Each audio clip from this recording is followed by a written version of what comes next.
तो आप लोगों की निगाहें स्क्रीन में बनी होनी चाहिए दोस्तों। आप लोगों का अगर फोन कहीं पे रखा होगा तो आप सभी अपने अपने आंखों को स्क्रीन पे लगाइए और ध्यानपूर्वक इस ट्रेनिंग सेशन को अटेंड कीजिए। पहला, नौकरी। तो दोस्तों नौकरी कहते किसको है? तो नौकरी उसको बोलते हैं फ्रेंड्स, जो इंसान अपने समय को बेचकर दूसरे के अंडर में रहकर जो इनकम करते हैं उसे नौकरी कहते हैं। मतलब कोई इंसान अपना पढ़ लिख लिया तो उसके में स्किल आ गया, तो अब उसको नौकरी कैसे क्या होता है? वो इंसान अपना समय बेचेगा और स्किल बेचेगा। अपना क्या बेचेगा? गुण, क्वालिटी बेचेगा और समय बेचेगा, और दूसरे के अंडर में रह के काम करता है, मतलब उसके ऊपर में कोई बॉस रहता है।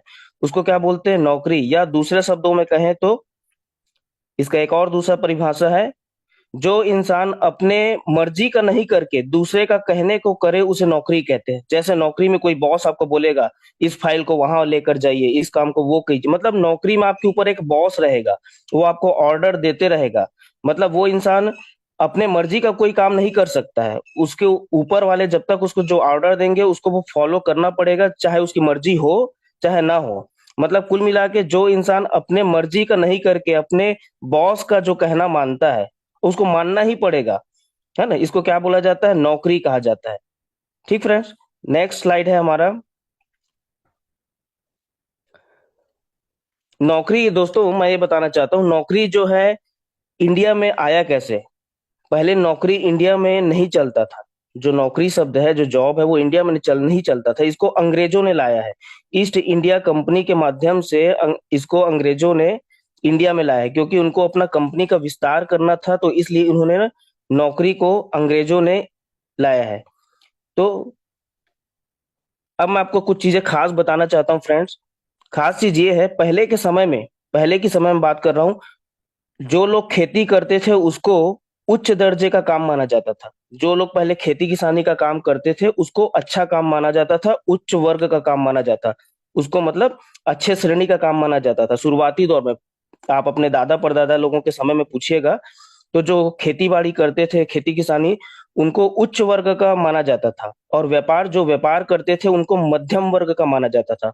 और नौकरी को लोग उस समय निम्न समझते थे। क्या समझते थे दोस्तों? निम्न समझते थे। पहले के दौर में आपके दादा परदादा के समय में खेती को उच्च वर्ग माना जाता था, व्यापार को मध्यम वर्ग का माना जाता था, और नौकरी को तो एकदम निम्न माना जाता था। नौकरी कोई करता ही नहीं था।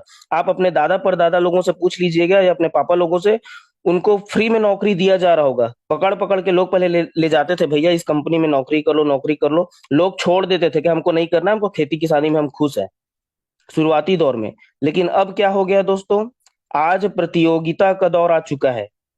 प्रतियोगिता का दौर। प्रतियोगिता के दौर में क्या होता है दोस्तों? आज नौकरी इतना फेमस हो गया है कि अब नौकरी को लोग उच्च दर्जे का काम मानते हैं। नौकर बनने के काम को उच्च दर्जे का काम माना जाता है। व्यापार आज भी मध्यम वर्ग में है और खेती को लोग अब निम्न समझते हैं। इस दोनों पॉइंट को मैं फिर क्लियर करना चाहता हूँ। पहले के समय में, दादा परदादा लोगों के समय में खेती को उच्च वर्ग माना जाता था, मध्यम वर्ग में व्यापार था, नौकरी को निम्न दर्जे का काम समझते थे लोग पहले। लेकिन आज नौकरी प्रतियोगिता के दौर में आ चुका है। नौकरी को लोग आज उच्च दर्जे का काम मानते हैं। जो नौकरी पा जाता है उसको लोग उच्च दर्जे का काम मानते हैं। व्यापार आज भी मध्यम वर्ग में है, और खेती किसानी को लोग अब निम्न समझते हैं, छोटा काम समझते हैं खेती किसानी को। तो समझ जाइए दोस्तों, हर चीज का ना तीन दौर होता है। किसी भी चीज का ना तीन दौर होता है। पहला दौर शुरुआती दौर होता है, दूसरा दौर जो होता है प्रसिद्धि का दौर होता है, और तीसरा होता है प्रतियोगिता का दौर। इंसान के उम्र का भी, कोई इंसान जब जन्म लेता है तो उसको भी तीन दौर से गुजरना पड़ता है दोस्तों। बचपन, जवानी और बुढ़ापा। कोई भी इंसान इस दुनिया में पैदा होता है तो उसको भी तीन स्टेज से होकर जाना पड़ता है, बचपन, जवानी और बुढ़ापा। उसी प्रकार कोई किसी भी काम को तीन दौर से होकर गुजरना पड़ता है, शुरुआती दौर, प्रसिद्धि दौर, प्रतियोगिता का दौर। पहले के दौर में खेती उच्च दर्जे में था, व्यापार मध्यम वर्ग में था, नौकरी को लोग निम्न समझते थे। लेकिन आज प्रतियोगिता के दौर में नौकरी उच्च दर्जे का काम हो चुका है, खेती किसानी निम्न होता है। मैं आपको कुछ उदाहरण से समझाना चाहता हूँ फ्रेंड्स, कुछ एग्जाम्पल के माध्यम से। जैसे ट्रेन। ट्रेन जिसमें आप लोग सफर करते हैं। ट्रेन को भी अंग्रेजों ने ही लाया है। तो शुरुआती दौर में जब ट्रेन इंडिया में आया था तो लोग इसको काला भूत बोलते थे। क्या बोलते थे? काला भूत बोलते थे। लोग उसमें चढ़ते नहीं थे, लोग डर जाते थे, भैया इसमें मत चढ़ो आप लोग, ये कहीं आपको लेकर छोड़ देगा, मार देगा, तो लोग डरते थे ट्रेन में, कोई नहीं जाता था। मैं किसकी बात कर रहा हूँ? शुरुआती दौर की बात। शुरुआती दौर में लोग ट्रेन को काला भूत समझते थे, कोई ट्रेन में सफर नहीं करता था, लोगों को जबरदस्ती भर भर के बैठाया जाता था, लोग डरते थे। तो ये ट्रेन का शुरुआती दौर था। लेकिन आज ट्रेन प्रतियोगिता के दौर में आ चुका है। आप मुंबई जाइए, दिल्ली जाइए, लोग खुद वहां पे एकदम भीड़ लगाकर खड़े होते हैं ट्रेन में जाने के लिए। तो समझे दोस्तों, मैं ये बताना चाह रहा हूँ कि हर चीज का एक शुरुआती दौर, प्रसिद्धि दौर और प्रतियोगिता का दौर होता है। तो ट्रेन को भी शुरुआती से प्रतियोगिता के दौर में गुजरने में बहुत संघर्ष का सामना करना पड़ा है। शुरुआत में भी ट्रेन में कोई नहीं जाता था, लेकिन आज के समय में देखिए आप लोग, ट्रेन में लोग ठूस ठूस कर जाते हैं, भर भर कर लोग जाते हैं, है ना। उसी प्रकार दूसरा एक एग्जांपल लेना चाहता हूँ गैस सिलेंडर का, जिसमें आप लोग घर में खाना बनाते हैं, इंडेन का गैस, एचपी का गैस, जो भी गैस आता होगा, गैस सिलेंडर। तो उसको लोग पहले, जब वो इंडिया में शुरुआत में आया था गैस सिलेंडर, तो उसको लोग बोलते थे बम का गोला। गोला बोला जाता था गैस सिलेंडर को, बम का गोला।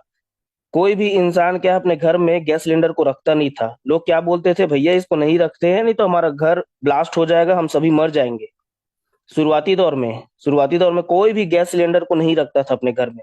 सो लोग डरते थे, बम का गोला है, ब्लास्ट हो जाएगा तो हम सब मर जाएंगे। लेकिन धीरे धीरे वो शुरुआती से प्रसिद्धि दौर में पहुंचा गैस सिलेंडर, फिर आज वो प्रतियोगिता के दौर। आज घर घर देखिए, आप सभी के घर में आपको गैस सिलेंडर मिलेगा। आज कोई डरता है क्या? कोई नहीं डरता है।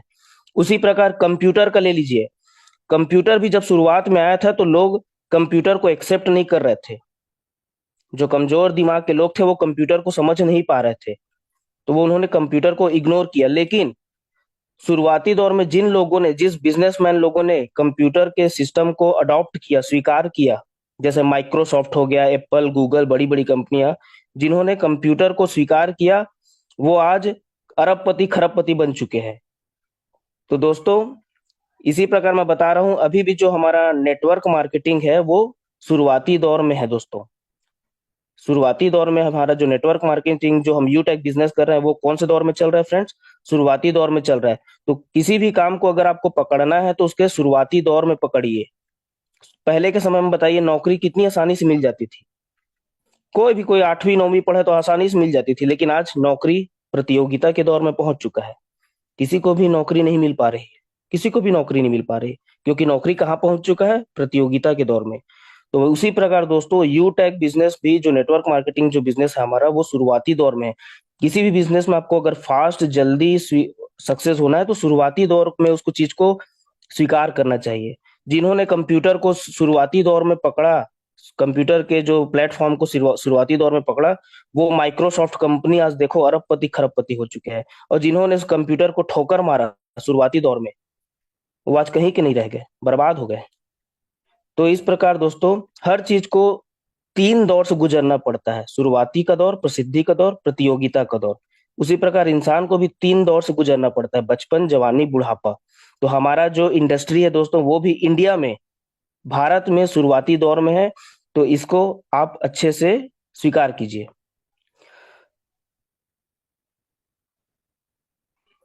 तो दोस्तों, मैं एक और टॉपिक पे बात करना चाहता हूँ। इंडिया में फ्रेंड्स एक ही कैटेगरी में पढ़ाई होता है। हमारे भारत में लोगों को केवल एक ही कैटेगरी में पढ़ाई करना सिखाया जाता है, और विदेशों में 2 कैटेगरी में पढ़ाई करना सिखाया जाता है। तो इंडिया में क्या सिखाया जाता है? इंडिया में केवल नौकर बनना सिखाया जाता है, कि भैया पढ़ो लिखो और नौकरी करो, भैया पढ़ो लिखो और नौकरी करो। कोई भी घर, किसी भी घर में आप जाकर देख लीजिए, कोई भी घर का जो उनके माता पिता अपने बच्चे को बिजनेसमैन बनने के बारे में कोई नहीं सलाह नहीं देता। सब क्या बोलेंगे उसको? पढ़ो लिखो नौकरी करो, पढ़ो लिखो नौकरी करो। बचपन से कोई इंसान, जब बच्चा पैदा होता है तो 25 साल तक उसके घर में इतना नौकरी करो नौकरी करो नौकरी करो डालते हैं कि उसका दिमाग का जो सिस्टम है हैंग हो जाता है, कि वो नौकरी के अलावा कोई दूसरा चीज सोच ही नहीं पाता है। और उसको कोई नया चीज बताओगे तो उसका दिमाग उसको एक्सेप्ट नहीं करता है। इसको क्या बोलते हैं? बिलीफ सिस्टम बोला जाता है। क्या बोला जाता है? Belief system. बिलीफ सिस्टम बनता कैसे है फ्रेंड्स?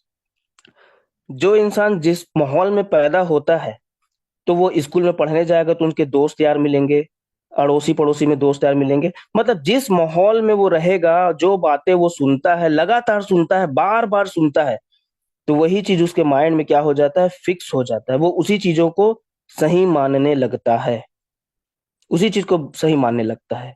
तो बिलीफ सिस्टम को तोड़ने का तरीका क्या है, मैं वो भी बताता हूँ आपको। तरीका यह है दोस्तों, एक के बाद एक अगर आप गुड परफॉर्मेंस, गुड बिहेवियर को लगातार करते रहोगे तो आपका पुराना बिलीफ सिस्टम टूटने लगता है। तुरंत नहीं टूटेगा भाई। जिस बच्चे को 25 साल 26 साल तक पढ़ो लिखो नौकरी करो, पढ़ो लिखो नौकरी करो दिमाग में डाला गया है, तो 25 साल का जो बिलीफ सिस्टम है कैसे 2 मिनट में टूट जाएगा? 2 मिनट में नहीं टूट सकता। उसको लगातार ट्रेनिंग मीटिंग आना है, अपना गुड बिहेवियर, गुड परफॉर्मेंस को लगातार, जैसे हम सिक्के का ढेर लगाते हैं ना, एक सिक्के के ऊपर दूसरा सिक्का, दूसरे सिक्के के ऊपर तीसरा सिक्का, चौथे सिक्के के ऊपर पांचवा सिक्का रखते हैं, तो सिक्के का ढेर लगते जाता है।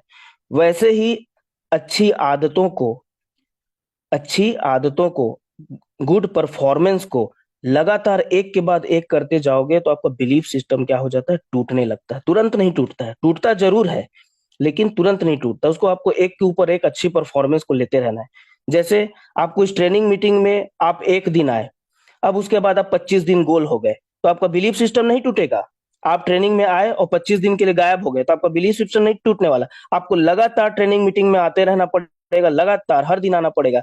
तभी आपका बिलीफ सिस्टम, जो पुरानी मान्यता है, जो आपके परिवार वाले, आपके खानदान वाले ने सिखाया है, पढ़ा पढ़ो लिखो नौकरी करो, ये बिलीफ सिस्टम आपके माइंड से हट जाएगा।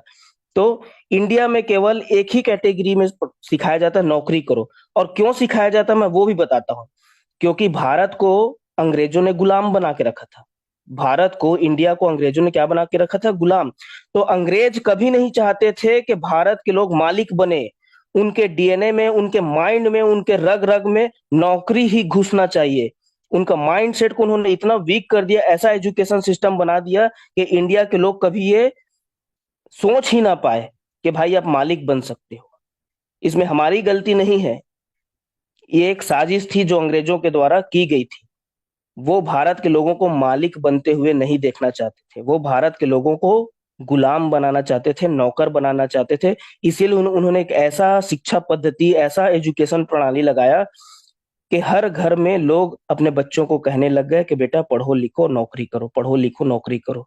उनके माइंड में ये शब्द कभी डाला ही नहीं, कभी नहीं डाला गया कि आप मालिक बन सकते हो। तो ये अंग्रेजों के द्वारा किया गया था, क्योंकि अंग्रेज भारत के लोगों को क्या बनाना चाहते थे, नौकर बनाना चाहते थे। ठीक। अब नेक्स्ट, विदेश में क्या होता है? विदेश में नौकरी के साथ साथ आपको बिजनेस का भी शिक्षा दिया जाता है। इंडिया में केवल नौकरी करने का सिखाया जाता है। क्यों सिखाया जाता है? क्योंकि अंग्रेजों की ये साजिश थी कि भारत के लोग क्या बने, जिंदगी भर नौकर बने। मालिक बनने का मेंटालिटी ही, मानसिकता ही इनके दिमाग में ना उपजे, ये अंग्रेजों की साजिश थी। ठीक। और विदेशों में नौकरी करना भी सिखाया जाता है, जॉब करना भी सिखाया जाता है, प्लस साथ में बिजनेस और व्यापार दोनों पैटर्न पे काम सिखाया जाता है।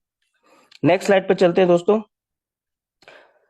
अब मैं आपको बताता हूँ, आज के डेट में किसी को अगर नौकरी पाना है तो उसके पास तीन तीन चीजें जरूरी नहीं, मजबूरी हो गई है। अगर किसी को नौकरी करना है तो उसको तीन चीजें जरूरी नहीं, मजबूरी है। पहला, उसके पास एजुकेशन होना चाहिए, अच्छी क्वालिफिकेशन हो चाहिए, बीए, बीटेक, एमटेक, पीएचडी, इस लेवल की पढ़ाई होनी चाहिए। दूसरा, उसके पास रिलेशन होना चाहिए। किससे रिलेशन? मंत्रियों से, विधायक से, सांसद से। उसके अच्छे संबंध होने चाहिए उसके परिवार का। पहला क्या होना चाहिए? एक तो अच्छा पढ़ा लिखा हो, बीटेक, बी, एमटेक, ये सब होना चाहिए। दूसरा, मंत्री विधायक लोगों से, सांसद लोगों से पहचान होना चाहिए। और तीसरा, डोनेशन, रिश्वत देने के लिए पैसा होना चाहिए। अगर इन तीनों चीजों में से अगर आज के डेट में अगर कोई एक भी चीज नहीं है, नौकरी पाने के लिए तीन चीजें की आज की जरूरी नहीं, मजबूरी बन चुका है। पहला, उसके पास एजुकेशन होना चाहिए, अच्छा पढ़ा लिखा होना चाहिए। दूसरा, मंत्रियों से, विधायक, सांसद लोगों से पहचान होना चाहिए। तीसरा, रिश्वत देने के लिए उसके पास पैसे होने चाहिए। अगर इन तीनों में से अगर कोई एक चीज भी नहीं है तो उसको आज के डेट में नौकरी नहीं मिल पाएगा। ये सिंपल फंडा है। तो नेक्स्ट स्लाइड पे चलते हैं फ्रेंड्स। स्वरोजगार, व्हाट इज स्वरोजगार, what is self employment? Self employment किसे बोलते हैं? जो व्यक्ति खुद का पूंजी लगाकर उसमें समय देकर जो इनकम करते हैं उसे स्वरोजगार कहते हैं। जैसे डॉक्टर, दूसरा वकील, तीसरा दुकानदार।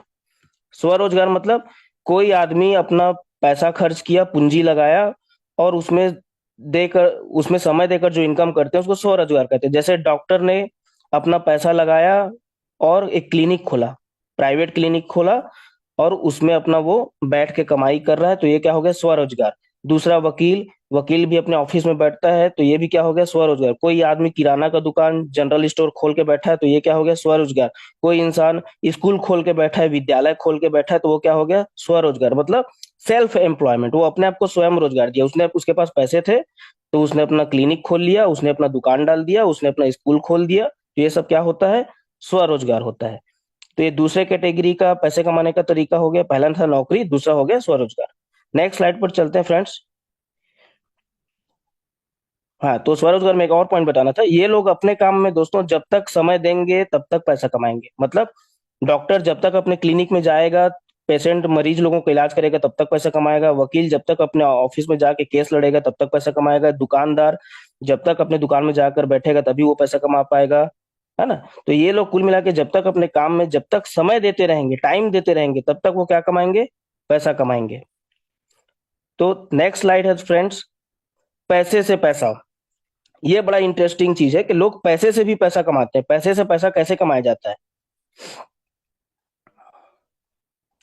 जिन लोगों के पास लाखों करोड़ों का बैंक बैलेंस होता है, वो लोग अपने पैसे को ब्याज में देते हैं। किसमें देते हैं दोस्त? ब्याज में देकर मूलधन प्लस ब्याज वसूल कर पैसा कमाते हैं, या फिर बहुत बड़े फ्लैट या बिल्डिंग को बनाकर किराए में देकर पैसा कमाते हैं। मान लीजिए आप लोगों के पास, किसी के पास करोड़ों रुपए है, तो वो क्या किया? उस पैसे से वो बिल्डिंग बना दिया, फ्लैट बना दिया, मकान बना दिया, और उसको क्या दे दिया? वो भाड़े पे, किराए पे दे दिया। तो वहां से वो पैसे पे पैसा बना रहा है। या दूसरा, उसके पास अगर बहुत पैसा है, मान लो 1 करोड़ है, तो वो उसका फिक्स डिपॉजिट कर देगा। एफडी बोलते हैं जिसको, फिक्स डिपॉजिट, साउदी जमा बोलते हैं, साउदी जमा खाता। फिक्स डिपॉजिट कर दिया तो उसमें उसको सालाना ब्याज मिलेगा। मान लो 5 लाख रुपए का वो फिक्स डिपॉजिट कर दिया स्टेट बैंक ऑफ इंडिया में, तो उसको साल का 40-50 हजार रुपए ब्याज मिलेगा। तो इसको क्या बोलते हैं? पैसे से पैसा कमाना। जिन लोगों के पास बहुत सारा पैसा रहता है, उन लोग अपना पैसा को या तो बिल्डिंग बनाकर, मकान बनाकर किराए में देकर पैसा कमाते हैं, या अपने पैसे को फिक्स डिपॉजिट करके उसके ब्याज में पैसा कमाते हैं। ठीक। नेक्स्ट स्लाइड है फ्रेंड्स, बिजनेस।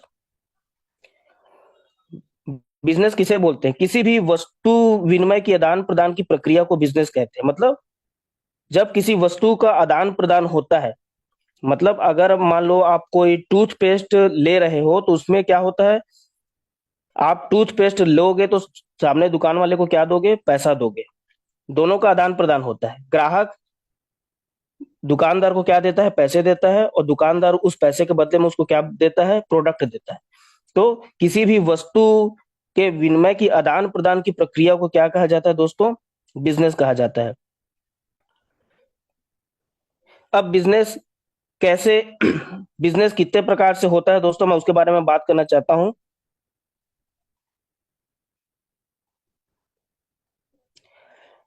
बिजनेस करने के लिए दोस्तों, पहला है फैक्ट्री लगाकर आप बिजनेस कर सकते हैं। जिसके पास बहुत सारा पैसा, वो फैक्ट्री लगाकर बिजनेस कर सकता है। दूसरा, नाम बेचकर आप अपना बिजनेस कर सकते हो। तीसरा, डायरेक्ट मार्केटिंग या नेटवर्क मार्केटिंग या एमएलएम बोलते हैं, उसके माध्यम से आप अपना बिजनेस कर सकते हो। तो फैक्ट्री मतलब दोस्तों क्या है? जिनके पास लाखों करोड़ रुपए होते हैं, जिनके पास लाखों करोड़ रुपए पैसे हैं, वो लोग फैक्ट्री लगाकर या कंपनी खोलकर अपना बिजनेस करते हैं। ये पहला कैटेगरी हो गया। अब दूसरा, नाम बेचकर। लोग अपना नाम बेचकर भी पैसे कमाते हैं। कौन नाम बेचकर पैसे कमाते हैं? जिन लोगों को पूरी दुनिया जानती है, वो लोग नाम बेचकर पैसे कमाते हैं। जैसे शाहरुख खान, सलमान खान, अक्षय कुमार, विराट कोहली, कपिल शर्मा, महेंद्र सिंह धोनी इत्यादि। आप लोग या हम लोग पॉपुलर हैं क्या? हमारा हमारे नाम का क्या वैल्यू है? लेकिन अगर सलमान खान, शाहरुख खान, अमिताभ बच्चन लोग ये अपने नाम से पैसा कमा रहे हैं, क्योंकि वो एक क्या बन चुके हैं? ब्रांड बन चुके हैं। उनका क्या है? एक ब्रांड है पूरे ऑल ओवर इंडिया में। तो वो अपना नाम बेचकर पैसे कमाते हैं। नाम बेचकर कैसे पैसे कमाते हैं? विज्ञापन करके, एडवर्टाइजमेंट में, टीवी में देखिएगा, ठंडा ठंडा कूल कूल नवरत्न तेल लगा लीजिए, बोरो प्लस खरीद लीजिए। तो उनको लोग पैसा देते हैं, बड़ी बड़ी कंपनियां। हम अगर जाके बोलेंगे भैया हमको भी अपना नाम बेचना है, तो हमको इंडिया में जानता ही कौन है? कोई नहीं जानता, है ना? तो जिनके पास जो पॉपुलर इंसान है, जो प्रसिद्ध व्यक्ति है, वो लोग अपना नाम बेचकर पैसे कमाते हैं। जैसे अमिताभ बच्चन, शाहरुख खान, ये लोग अपना नाम बेचकर पैसे कमाते हैं। क्यों कमाते हैं भैया? कि उन्होंने मेहनत किया है, उन्होंने अपने नाम को बनाने के लिए, अपने आप को ब्रांड बनाने के लिए उन्होंने मेहनत किया है, तब लोग उनको पैसा देते हैं। ठीक। अब नेक्स्ट है फ्रेंड्स, डायरेक्ट मार्केटिंग, जिसको नेटवर्क मार्केटिंग भी बोला जाता है, डायरेक्ट सेलिंग भी बोला जाता है, या मल्टी लेवल मार्केटिंग भी बोला जाता है। डायरेक्ट मार्केटिंग में कौन सी कंपनी करे, क्योंकि हमारे इंडिया में बहुत सारी कंपनियां चल रही है, तो हम लोग डिसाइड नहीं कर पाते हैं कि कौन सी कंपनी करे कि ना करे। तो दोस्तों, हमारे पास, आप लोगों के पास एक सुनहरा अवसर आया हुआ है, न्यू जनरेशन का कॉन्सेप्ट आया है दोस्तों। उस कॉन्सेप्ट का नाम है, जिस कॉन्सेप्ट का नाम है friends, यूटेक infotech private limited. यूटेक business की यूनिक यूनिक सेलिंग पॉइंट के बारे में मैं आप लोगों को थोड़ा बताना चाहता हूँ फ्रेंड्स, कि यूटेक का यूनिक सेलिंग पॉइंट के बारे में आप लोगों से बात करना चाहता हूँ।